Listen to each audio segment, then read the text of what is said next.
तुम्ही पाहत आहात MCN न्यूज मराठी। राष्ट्रमाता जिजाऊ आणि स्वामी विवेकानंद यांची जयंती 12 जानेवारी रोजी मेहकर तालुक्यातील विविध गावांमध्ये अनेक सामाजिक उपक्रम राबवून मोठ्या उत्साहात साजरी करण्यात आली।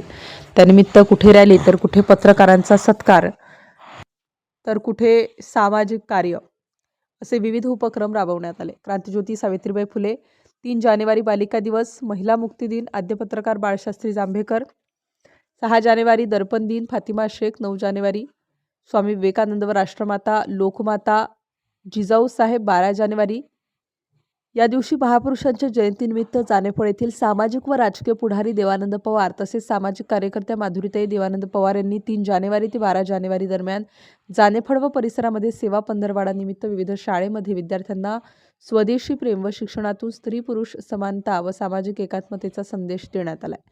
मोहनजीवन धोटे यांनी राष्ट्रमाता जिजाऊ साहेब, स्वामी विवेकानंद, आद्य पत्रकार बाळशास्त्री जांभेकर महापुरुषांच्या जयंतीनिमित्ताने पत्रकारांचा सन्मान व विमा कवच देऊन सत्कार केला। तर राष्ट्रहितासाठी तरुणांनो उठा, जागे व्हा, धैर्य व राष्ट्रप्रेम जागृत करण्यासाठी जानेफळ येथे भगवी मोटारसायकल रॅली काढून तरुणांचा उत्साह जागृत केला। या रॅलीमध्ये बहुसंख्य शिव व राष्ट्रप्रेमी सहभागी झाले होते। त्याचसोबत राजकीय पुढाऱ्यांनी सामाजिक बांधिलकीतून समाजहितासाठी कर्तृत्व भावनेतून महापुरुषांची जयंती आनंद उत्सवात गरिबांच्या दुःखावर सुखाची फुंकर घालणारी संवेदनशील भावनेने साजरी झाल्याने या राजकीय पुढाऱ्याची चर्चा चौकाचौकात होत आहे। MCN न्यूज मराठीकरिता प्रमोद मिश्रा, मेहकर।